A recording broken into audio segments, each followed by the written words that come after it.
Hello दोस्तों, मेरा नाम डी अरुण रॉकफेलर।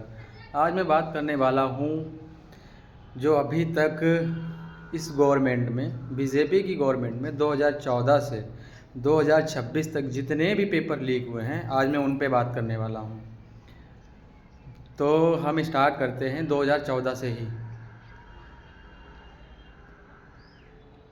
कितने रातें जाग कर पढ़ाई की, कितने सपने माँ बाप ने देखे, लेकिन हर बार सिस्टम ने छात्रों को धोखा दिया है। पहला पेपर लीक हुआ था 2015 में, AIPMT पेपर लीक, मेडिकल परीक्षा रद्द की गई, फिर से एग्ज़ाम किया गया, फिर वही मानसिक दबाव। फिर उसके बाद आते हैं सेकेंड पेपर 2017 में, SSC CGL पेपर लीक।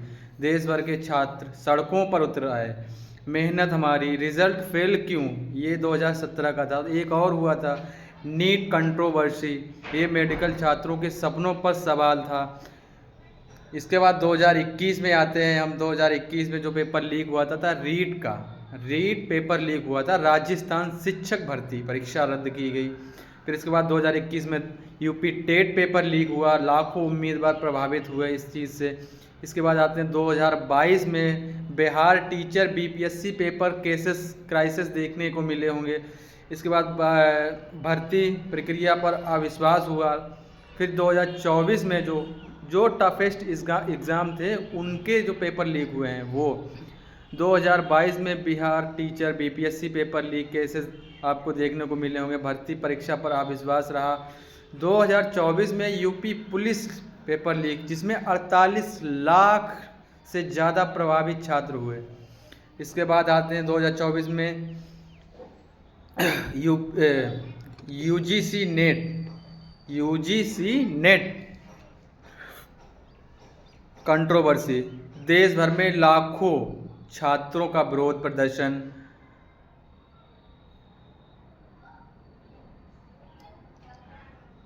फिर उसके बाद इसमें जो है UGC नेट में CBI जांच शुरू की गई, परीक्षा रद्द की गई। अभी प्रेजेंट टाइम में आप देख ही रहे हैं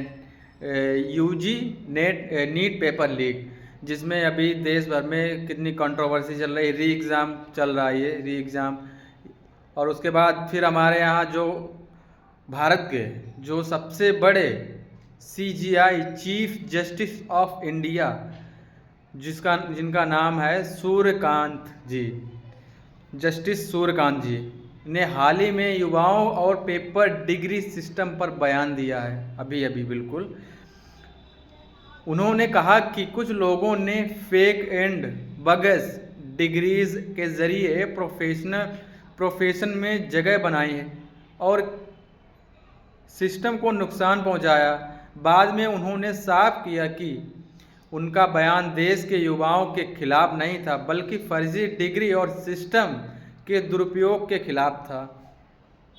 उन्होंने ये भी कहा, India youth are the pillars of a developed India. आज एक छात्र पूछ रहा है, अगर पेपर लीक होंगे, अगर फर्जी लोग सिस्टम में आएंगे, तो मेहनती छात्रों का भविष्य कौन बचाएगा इनका भविष्य। अब समय है पारदर्शिता का, सख्त कानून और छात्रों के न्याय का। तो save student future, no more paper leak, justice for honest student, जिनकी अभी हमें बहुत ही सख्त ज़रूरत है। और जो हमारे चीफ जस्टिस हैं भारत के, सूर्यकांत जी, जिनका बयान इतना वल्गर था कि स्टूडेंट कॉकरोच की तरह हैं, कहीं यहाँ कहीं वहाँ कंट्रोवर्सी क्रिएट कर रहे हैं। अगर उनकी पढ़ाई और उनकी मेहनत की बात की जाए, उस पर कोई सवाल नहीं। सिस्टम खोखला है, इस पर कोई सवाल नहीं। सिस्टम सही से काम नहीं कर रहा है, इस पर कोई सवाल नहीं। इसी पे ही जो यूथ ने, अभी प्रेजेंट टाइम में यूथ ने एक पार्टी क्रिएट की है, कॉकरोच जनता पार्टी, जिसमें इनकी मांगे हैं, जो यूथ की मांगे हैं। तो इसमें राइट टू रिकॉल, इसमें जो है जनता को राइट टू रिकॉल मिले, राइट टू रिकॉल, यानी खराब काम करने वाले नेता को कार्यकाल पूरा होने से पहले हटाने का अधिकार। और एक जो इनकी मांग है वो है सरकारी स्कूल और सरकारी अस्पताल का उपयोग नेताओं के लिए अनिवार्य हो, वो प्राइवेट में ना जा पाए। तो तीसरा है भ्रष्टाचार पर जीरो टॉलरेंस, मतलब भ्रष्टाचार साबित होने पर आजीवन चुनाव लड़ने पर रोक लगे। और चौथा जो इनका है वो है चुनाव खर्च पूरी तरह पारदर्शी हो, हर एक पैसे का हिसाब जनता के सामने हो, काला धन और गुप्त चंदा बंद हो। इसके बाद इनका एक पांचवा आता है, वो है हर साल काम की रिपोर्ट अनिवार्य हो कि नेता ने यहाँ पे 5 साल में क्या क्या किया है, जनता के लिए क्या किया है, गरीबों के लिए क्या किया है, ये सारी चीज़ें। तो हर साल नेता को जनता के सामने अपने काम की रिपोर्ट देना अनिवार्य है, ये पांचवा था।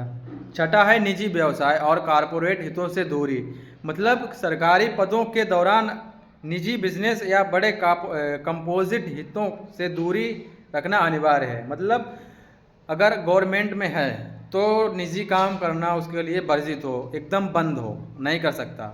नंबर 7 शिक्षा और स्वास्थ्य रोजगार पर जवाबदेही, शिक्षा स्वास्थ्य रोजगार जैसे मुद्दों पर न्यूनतम काम पूरा न करने पर सख्त जवाबदेही देनी हो, ये उनका 7वां है। इसके बाद आता है 8वां जाति और धर्म की राजनीति बंद हो, एकदम सही है कहीं ना कहीं, मतलब कहीं ना कहीं क्या पूरी तरीके से सही है। जिस चीज़ पे अभी बीजेपी टिकी हुई है और भी पार्टियां टिकी हुई हैं वो किस पे टिकी हुई हैं, धर्म जाति और कोई चीज़ दिखी नहीं रही। वो कहते हैं आप खतरे में हो, वो खतरे में है, लेकिन प्रेजेंट टाइम में देखा जाए तो अभी कौन खतरे में है? इस समय भारत खतरे में है, भारत के लोग खतरे में हैं, भारत में जो मिडिल क्लास से आते हैं वो खतरे में है, भारत के जो मिडिल क्लास से भी कम नीचे आते हैं वो खतरे में हैं। और जो अब इनका जो कॉकरोच जनता पार्टी का जो 8वां है वो है जाति धर्म पर राजनीति बिल्कुल बंद हो। काफ़ी हद तक ये सही होना है, मतलब सही है। नंबर 9 नंबर पे ये है पोस्टर और बैनर पर सख्त नियम, किसी भी नेता का पोस्टर या बैनर सड़क पर मनमाने ढंग से नहीं लगेगा। ये इनकी 9 मांगे हैं। ये 9 मांगे इनकी नहीं है, ये देश में रहने वाले हर स्टूडेंट, हर नौजवान और जो पीढ़ी अभी आ रही है इस समय, जो पीढ़ी जेनजीज हैं, ये उनकी मांग है, या आप ये समझ लिए ये उनके फ्यूचर के लिए मांगे हैं।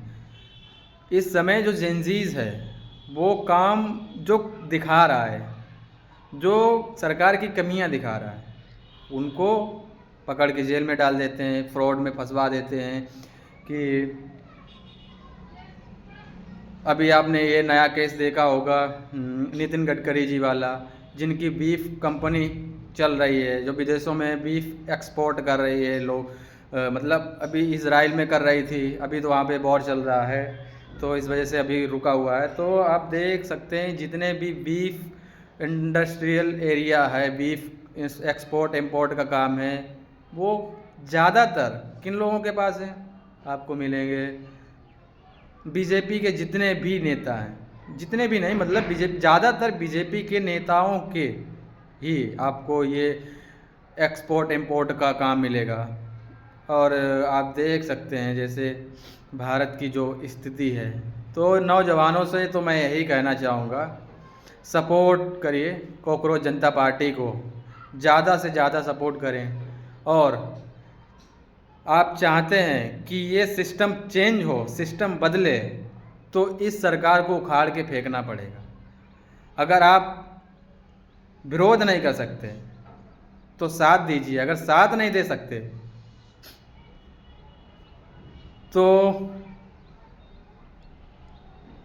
चुप मत बैठिए। बस मेरे कहने का मतलब है चुप मत बैठिए, कुछ ना कुछ कीजिए। आने वाले टाइम में जब आपके बच्चे पूछेंगे आपसे कि आप डैडी आप क्या कर रहे थे जब सरकार इतना सब कुछ गलत कर रही थी, तो आप क्या जवाब देंगे अपने बच्चों को? बच्चे को क्या जवाब देंगे? वो आपके पास कोई जवाब ही नहीं होगा। तो अभी समझ जाइए तो ज़्यादा सही है। बाकी मिलते हैं नेक्स्ट वीडियो में, अभी जो है यहीं तक। इसके बाद आता है कोई नेक्स्ट टॉपिक, तो हम ज़रूर आपसे मिलते हैं।